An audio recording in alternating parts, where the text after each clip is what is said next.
Okay, I left my palette unattended, my desk unattended for one moment, and this is what happened. So I guess we're going to use this page.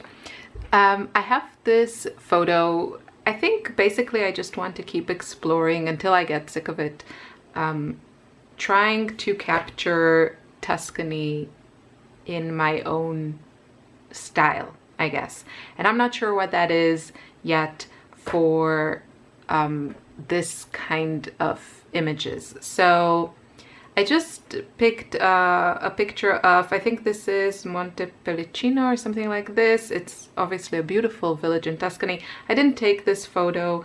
I have photos that I took, but you can find photos without any, you know, you don't need a license or anything like that to use them on Pixabay. Just make sure that you do use the photos that are copyright free.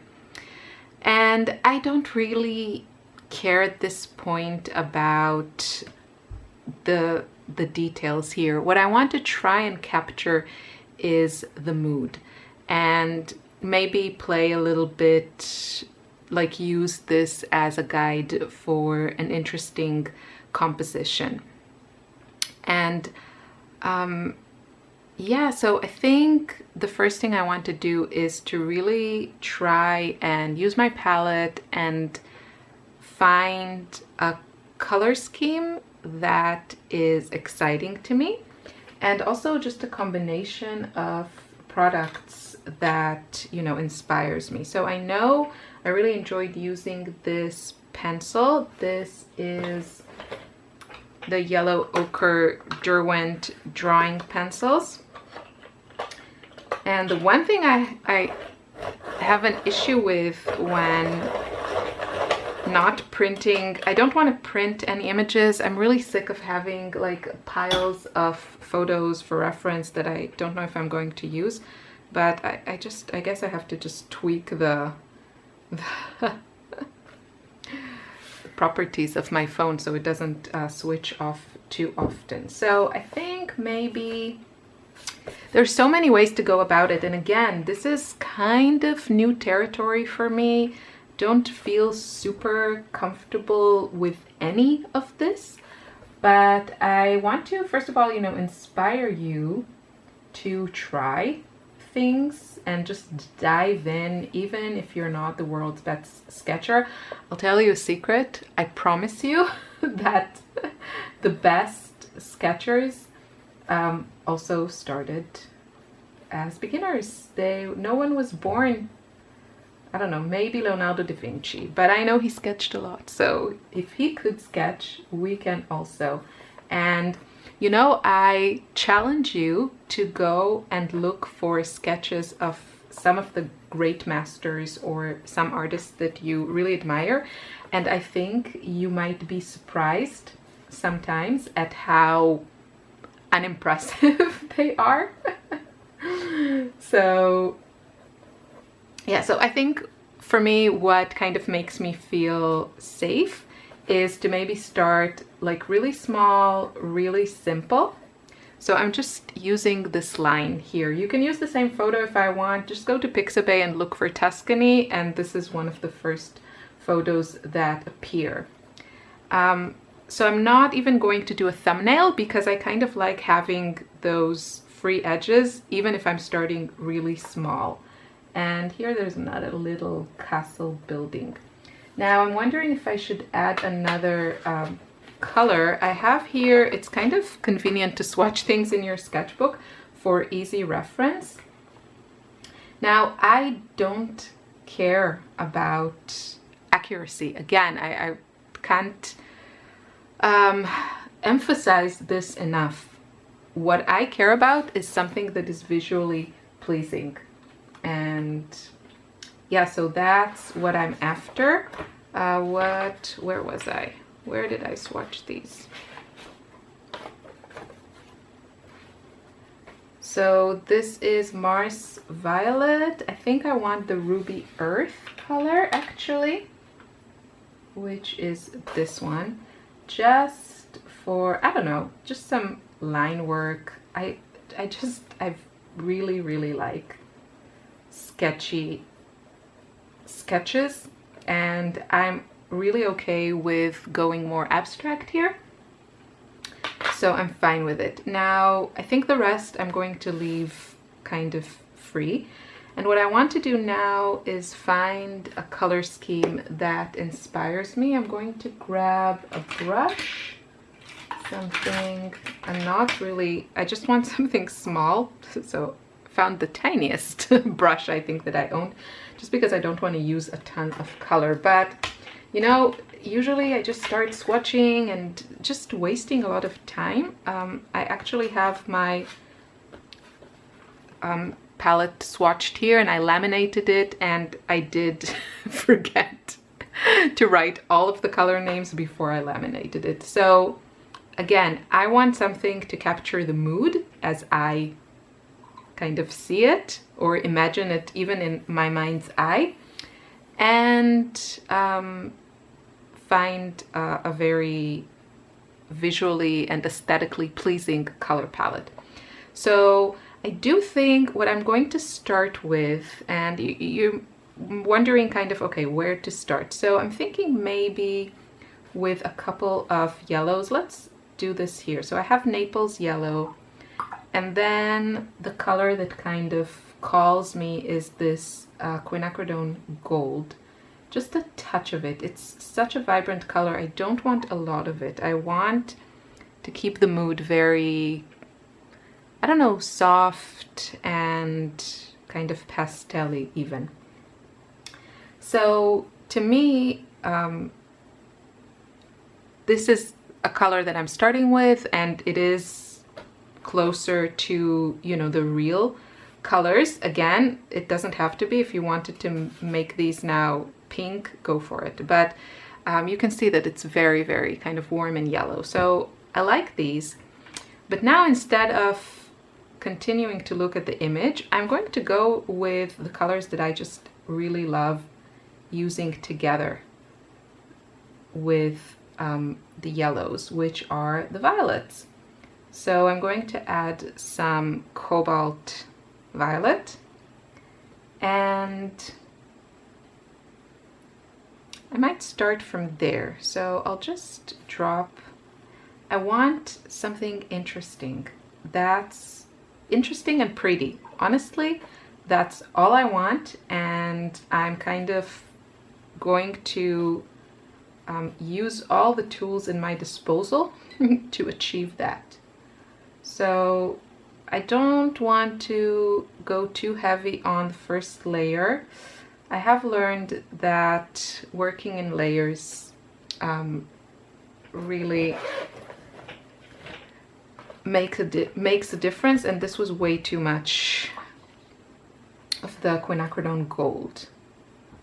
So I'm going to add more Naples yellow, and to keep things interesting, I'm going to just splatter some cobalt violet. I want interest, I want granulation, and Naples cobalt violet is a very granulating color. Now I'm just looking here and thinking what else I can add. I don't want to go into the darks just yet, but I'm thinking if there's just something interesting that I can add here. And I might go with just a little bit warmth from the Sedona Genuine. And it's just a really lovely earthy color that is not too orangey. I really like it. And then I could go with kind of 3 good options, I feel, or even 4 would be Lunar Earth, Lunar Red Rock, Potter's Pink, or this is the, what's it called? Scarlet, Burnt Scarlet Genuine. This is more, you can see a more reddish, this is pinkish, this is more on the orangey side, and then this one is more brown. I think I might go here, all I'm thinking of is what looks pretty to me, and I think I'll just go with Potter's Pink. It kind of feels closer a bit to the violet, so I'm gonna go there. And I really only care about the mood and if it looks pretty. And now I'm feeling more aware of what I'm doing, so I think I'll just continue to film and then do a voiceover. Okay, back to voiceovers. It's been a while since I made one. And yeah, I continued to play in my sketchbook. I really enjoyed this whole process. The result, also, there are a lot of things that I love about this sketch. Just the very sketchy nature of it speaks to me. And the color story is also right, you know, gives me all the good feels. The one thing I think I need to improve is that I do feel it needs more contrast. So it's very on the light side, and I'm still figuring out how to get there, how to get to, you know, that perfect balance where I love every element and I can still make a visually appealing painting. So this is, you know, all about experimenting, and I do wish that I had a little bit of guidance, but I really appreciate one viewer commented that, you know, there's not a lot out there about this kind of very kind of sketchy, almost abstract, conceptual type of sketching, for lack of a better word, of Tuscany. You know, I did look into, I really wanted to find a class before I left to just give me some guidance. I want to learn from people who've walked this path before me, but I didn't really find it. So I think I should just look a little bit more for artists that work in a style that I aspire to, but just maybe on different subject, you know, not necessarily Tuscany, and see if I can pick up some tips. So I'm just trying to find a good color to use here, and I'm reaching for my, these are, what are these? These are the graphite tint, I want to say, from Derwent. So these have that kind of muted, like silverish, grayish tone of a regular graphite pencil, but they are kind of tinted. So some of them are a bit more tinted than others, let's say, but it's a really nice color range. And I find these, also the drawing set from Derwent and the graphite tint, and probably also the charcoal ones, I need to take them out also.